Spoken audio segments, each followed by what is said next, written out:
يا أيها الذين آمنوا اتقوا الله وقولوا قولا سديدا يصلح لكم أعمالكم ويغفر لكم ذنوبكم ومن يطع الله ورسوله فقد فاز فوزا عظيما فإن أصدق الحديث كتاب الله وخير الهدي هدي محمد صلى الله عليه وسلم وشر الأمور محدثاتها وكل محدثة بدعة وكل بدعة ضلالة وكل ضلالة في النار.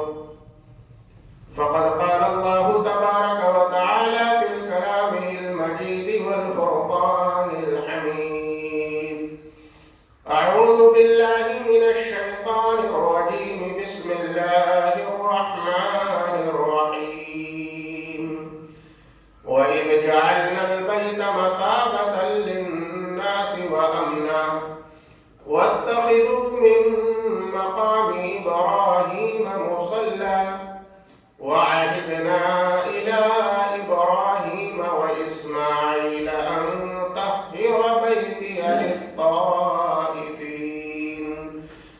للطائفين والعاكفين والركع السجود.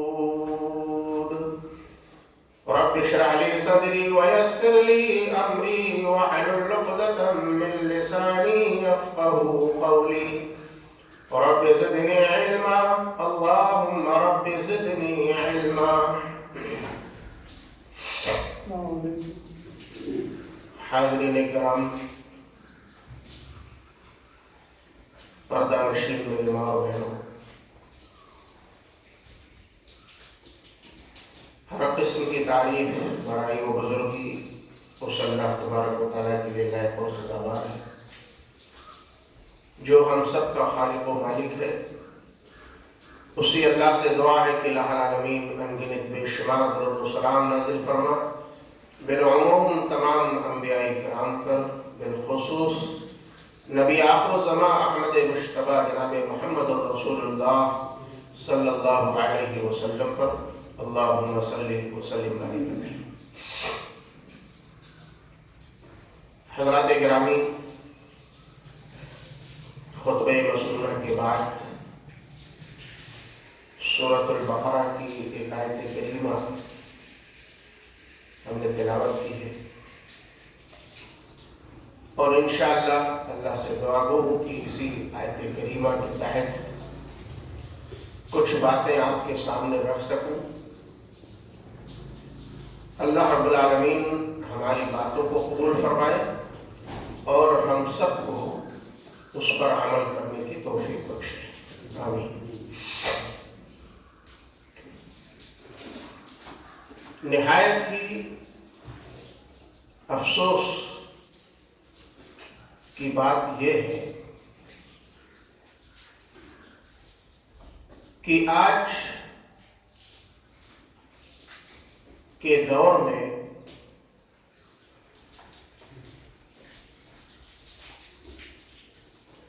انسان کے اندر ایک سوچ پیدا ہوتی ہے، ایک امنگ پیدا ہوتی ہے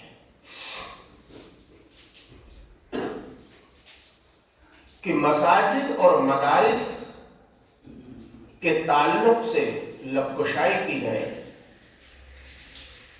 یہ بڑی حیرت انگیز بات ہے، یہ کوئی معمولی بات نہیں ہے،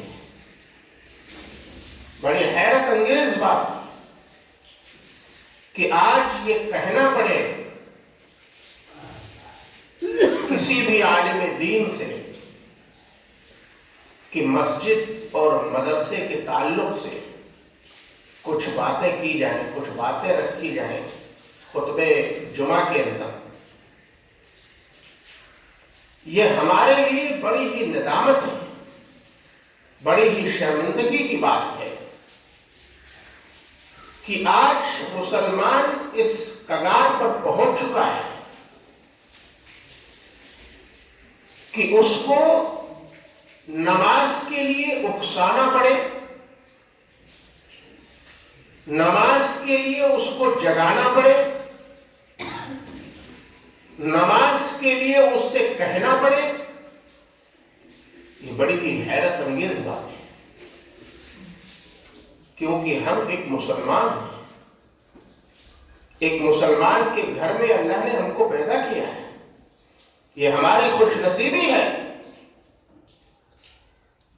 ورنہ اگر اللہ تبارک و تعالیٰ کسی یہودی کے اندر پیدا کر دیتا تو کیا ہے، کسی مجوسی اور نصرانی کے گھر میں پیدا کر دیتا تو ہم کیا کر سکتے ہیں؟ اسی رویے کو دیکھ کر کے، اسی چال چلن کو دیکھ کر کے، انہی کے کرتوتوں کو دیکھ کر کے ہم بھی اسی راستے پر چل پڑتے ہیں۔ لیکن یہ بڑی خوش نصیبی ہے ہمارے لیے کہ اللہ تبارک و تعالیٰ نے ہمیں ایک مسلمان کے گھر میں پیدا کیا اور اسلام جیسی دولت سے ہمیں سرفراز کیا ہے۔ میرے بھائیوں، میرے دوستوں، میرے عزیزوں، میری ماں اور بہنوں، میں سبھی کو مخاطب کر رہا ہوں کہ یہ مسجد ہے، یہ اللہ کا گھر ہے، یہ صرف مسجد نہیں ہے، یہ اللہ کا گھر ہے۔ جس طریقے سے بیت الحرام اللہ کا گھر ہے، مسجد نبوی اللہ کا گھر ہے، مسجد قباء اللہ کا گھر ہے، اور ہمارا یہ پختہ یقین ہے، عقیدہ ہے کہ مسجد حرام ہے وہ، مسجد نبوی ہے وہ، مسجد قباء ہے وہ، مسجد قبلتین ہے، تو کیا اس مسجد پر ہمارا عقیدہ نہیں ہے؟ اس مسجد پر بھی ہمارا عقیدہ ہے، اور یہ مسجد بھی اللہ کا گھر ہے، اور اللہ کے رسول جناب محمد رسول اللہ صلی اللہ علیہ وسلم نے جب مسجد کی تعمیر کی اہمیت بتائی تھی تو آپ نے نہ تو مسجد حرام کو خاص کیا، نہ تو آپ نے مسجد نبوی کو خاص کیا، نہ آپ نے مسجد قباء اور مسجد قبلتین کو خاص کیا، نہیں، بلکہ آپ نے فرمایا کہ من بنا للہ مسجدا بنى اللہ لہ بیتا فی الجنہ۔ اللہ کے نبی صلی اللہ علیہ وسلم فرماتے ہیں کہ جو شخص دنیا کے اندر اللہ کے گھر کو تعمیر کرتا ہے، کیا کرتا ہے؟ تعمیر کرتا ہے، بناتا ہے، بنى اللہ لہ بیتا فی الجنہ، اللہ تبارک و تعالی جنت میں اس کے لیے ایک بنگلہ تیار کر دیتا ہے، ایک مکان تیار کر دیتا ہے۔ چلیے ٹھیک ہے، ہم نے مسجد بنا لی، مسجد کو ہم نے سجا لیا، مسجد کو تعمیر کر لیا۔ حضرت ابراہیم علیہ السلام نے بھی مسجد کو تعمیر کیا، حضرت اسماعیل علیہ السلام بھی اسی میں لگے ہوئے تھے۔ بعد میں اللہ کے رسول جناب محمد رسول اللہ صلی اللہ علیہ وسلم نے اپنے کندھوں پر پتھر اٹھا کر کے خانہ کعبہ کو تعمیر کیا، خانہ کعبہ کو پختہ کیا، مضبوط کیا۔ لیکن ذرا حضرت ابراہیم علیہ السلام کی اس محنت پر کبھی ہم نے غور کیا ہے؟ کبھی ہم نے غور کیا ہے؟ نہیں کیا۔ اور اسی آیت کریمہ کو ہم نے خطبہ مسرورہ کی بات پڑھی ہے۔ اللہ ارشاد فرماتا ہے وَإِذْ جَعَلْنَا الْبَيْتَ مَثَابَةً لِلنَّاسِ وَأَمْنًا وَاتَّخِذُوا مِن مَّقَامِ إِبْرَاهِيمَ مُصَلًّى وَعَهِدْنَا إِلَىٰ إِبْرَاهِيمَ وَإِسْمَاعِيلَ أَن طَهِّرَ۔ ایک حرف کا معنی اور مفہوم آپ سمجھتے چلیں۔ کیا فرمایا؟ وَإِذْ جَعَلْنَا الْبَيْتَ مَثَابَةً لِلنَّاسِ وَأَمْنًا۔ اللہ نے کیا ارشاد فرمایا کہ ہم نے اس گھر کو بنایا، اس گھر کے بنانے کا مقصد کیا ہے؟ ایک تو امن کی جگہ اور دوسرا ثواب کے لیے، یعنی اس میں آ کر کے انسان ثواب حاصل کرے گا، اللہ کی عبادت کرے گا۔ وَاتَّخِذُوا مِن مَّقَامِ إِبْرَاهِيمَ مُصَلًّى، اور حضرت ابراہیم علیہ السلام کی جائے نماز، یعنی اس جگہ پر کھڑے ہو کر کے آپ کو 2 رکعت نماز پڑھنی ہے، خانہ کعبہ کا طواف کرنے کے بعد کون سی جگہ؟ جس پتھر پر کھڑے ہو کر کے حضرت ابراہیم علیہ السلام خانہ کعبہ کی دیوار کو چن رہے تھے، اس پتھر پر آج بھی حضرت ابراہیم علیہ السلام کے قدموں کے نشان ہیں۔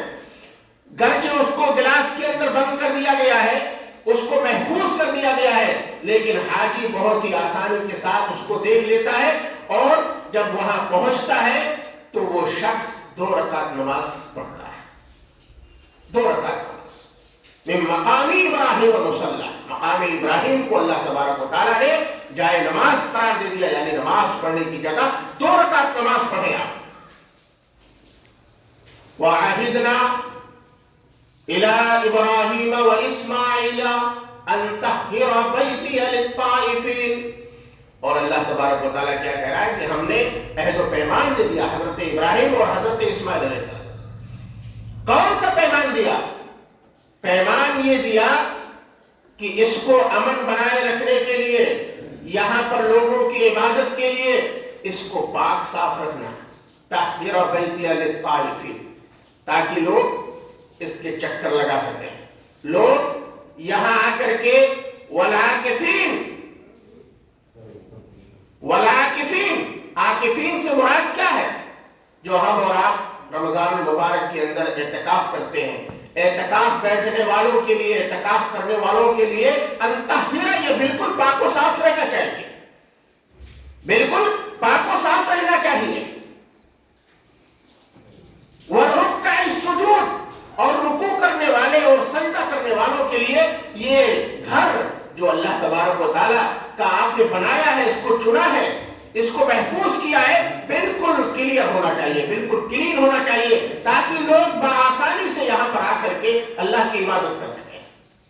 اب ذرا غور کیے، ہم اور آپ غور کریں اس آیت کریمہ کے آخری کچھ الفاظ پر کہ اللہ تبارک و تعالیٰ نے ایسا کیوں کہا؟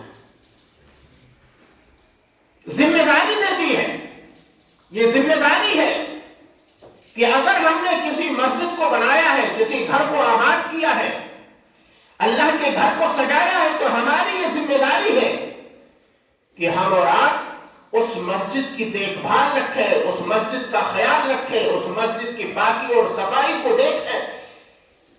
لیکن افسوس ہے،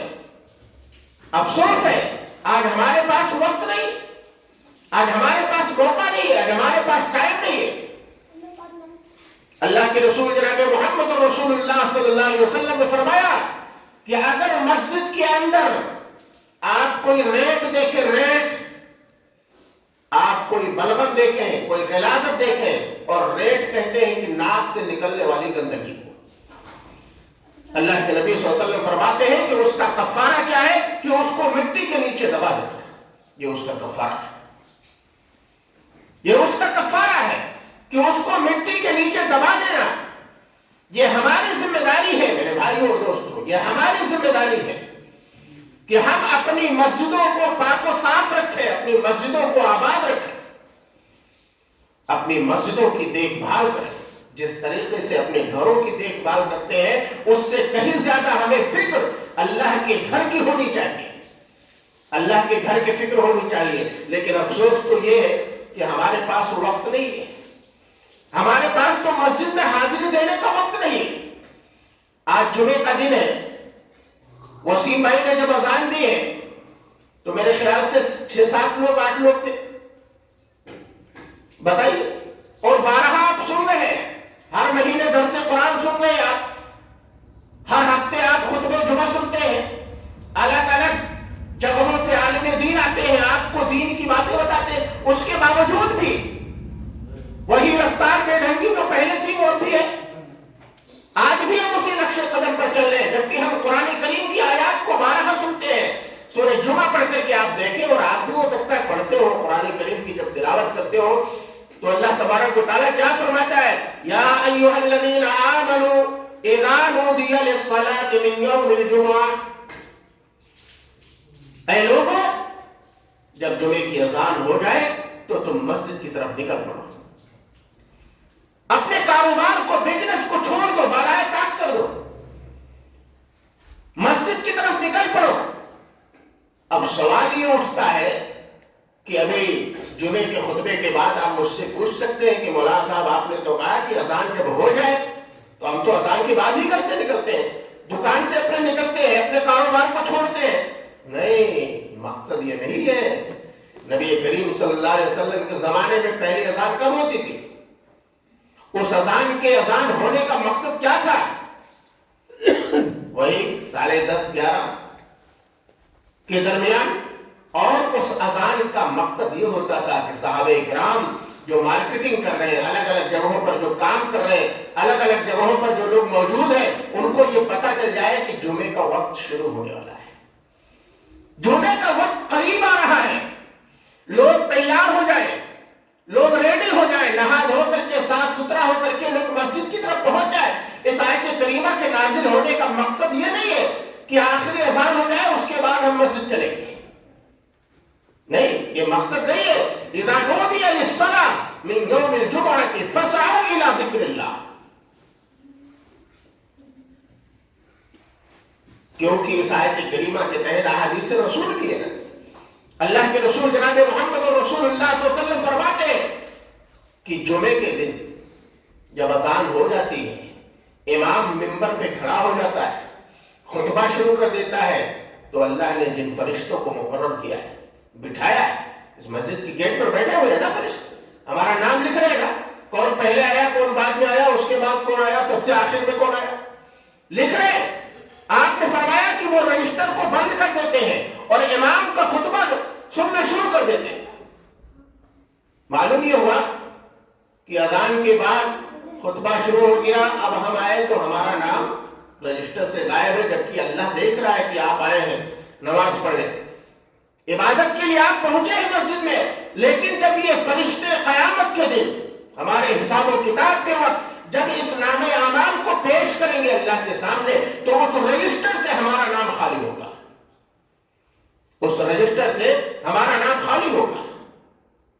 نہایت ہی افسوس کے ساتھ میں کہہ رہا ہوں میرے بھائیوں اور دوستوں، کون سی وہ الجھن ہے، کون سا وہ لگاؤ ہے، کون سی وہ محبت ہے جو آج ہم کو اتنا تاخیر کر دیتی ہے، اتنا مجبور کر دیتی ہے کہ ابھی آپ یہیں پر رکیں، یہیں پر آپ بیٹھے، ابھی تو کافی وقت ہے، ابھی تو آدھا گھنٹہ مولانا صاحب کا خطبہ چلے گا، ابھی تو اذان ہوئی ہے، ابھی تو ہم نہائے نہیں ہیں، ابھی تو ہم تیار نہیں ہوئے، معاف کیجئے گا۔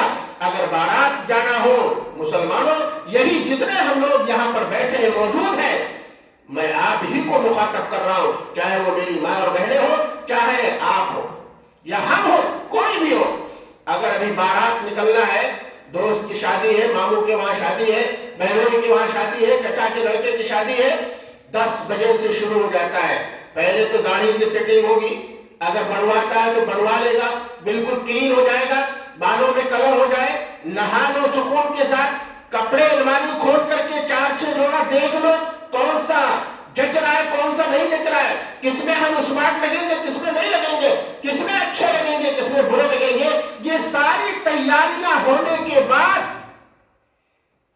آدھا گھنٹہ اور گھنٹہ پہلے ہی رشتہ دار کے دروازے پر ہم دستک دے دیتے ہیں کہ میں آ چکا ہوں، میں آ چکا ہوں اور میں بارات کے لیے بالکل تیار ہوں۔ جس کا وجود شریعت کے اندر نہیں ہے، جس کا شریعت سے کوئی لگاؤ نہیں ہے، اس کے لیے ہم بالکل ریڈی رہتے ہیں، لیکن جس شریعت کے اندر ہم پیدا ہوئے ہیں، اللہ تبارک و تعالیٰ نے ہمیں اسلام جیسی نعمت دے کر کے دنیا کے اندر بھیجا ہے، میرے بھائیوں اور دوستوں، ہمارے لیے اس کے لیے کوئی تیاری نہیں۔ جب 12 بج جاتا ہے، 12:15 بج جاتا ہے، 12:30 بج جاتا ہے، تو ہمارا نوجوان، ہمارے دوست، ہمارے لوگ، ہماری ماں اور بہنیں تیاری بنانا شروع کرتی ہے کہ اب چلنا ہے ہمیں نماز کے لیے، جمعہ پڑھنے کے لیے۔ جب مسجد کے اندر پہنچے تو پتا چلا کہ آدھا خطبہ امام صاحب کا ختم ہو چکا ہے۔ اب کیا سمجھ میں آئے گا بھائی؟ آدھی بات سن کر کے نہیں سمجھ پائیں گے۔ اللہ تبارک و تعالیٰ کیا کہہ رہا ہے؟ کون سی وہ چیز ہے جس نے ہم کو غفلت میں ڈال دیا ہے؟ آئیے سورہ نور کی آیت نمبر 37 اور 38 دیکھیے۔ اللہ کیا ارشاد فرماتا ہے؟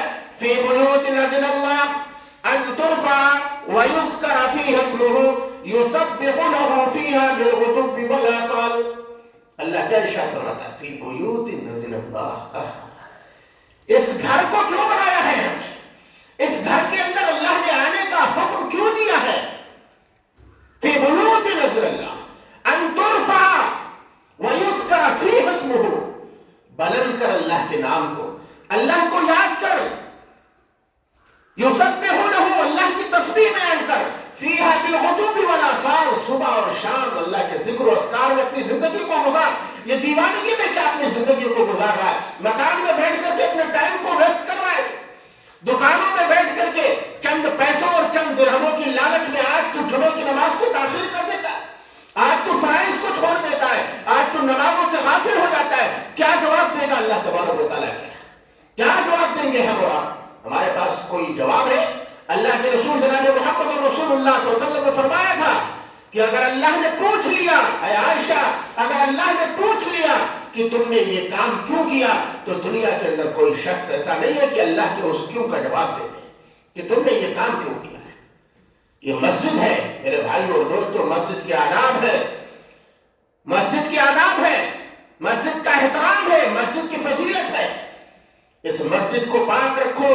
حضرت ابراہیم اور اسماعیل کو اللہ تبارک و تعالیٰ حکم دے رہا ہے، ان سے عہد و پیمان لے رہا ہے، ان طہر بیتی للطائفین والعاکفین والرکع السجود۔ اے ابراہیم اور اسماعیل، تم نے اس بیت الحرام کو بنایا ضرور ہے، لیکن تمہاری ذمہ داری یہ ہے کہ اس کو پاک و صاف رکھنا، تاکہ لوگ آ کر کے طواف کریں گے، یہاں رکوع اور سجدہ کریں گے، اللہ کی تسبیح بیان کریں گے، لوگ اللہ کو یاد کریں گے، لیکن اگر گندگی رہے گی تو لوگ دور بھاگیں گے۔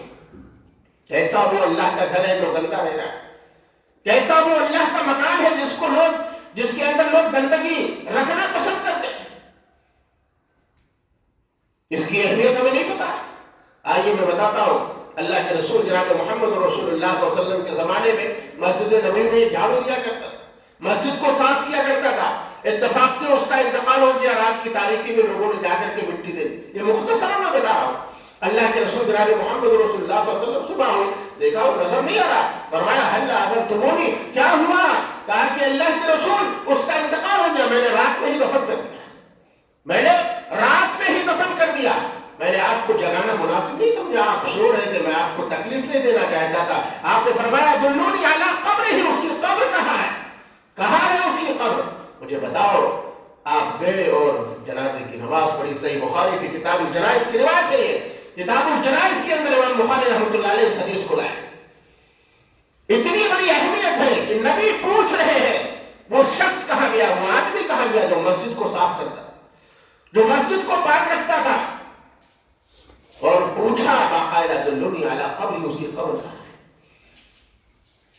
ہے؟ رجال لا تلہیہم تجارۃ ولا بیع، سورہ نور کی آیت نمبر 38 کیا کہتی ہے؟ رجال لا تلہیہم تجارۃ ولا بیع عن ذکر اللہ واقام الصلاۃ وایتاء الزکاۃ یخافون یوما تتقلب فیہ القلوب والابصار۔ یہ کوئی میں پہلی بار آپ کے سامنے یہ آیت نہیں پڑھ رہا ہوں، پتہ نہیں کتنی بار آپ نے سنا ہوگا، یہ بڑی مشہور آیتیں ہیں سب مسجد اور مدارس کے تعلق سے۔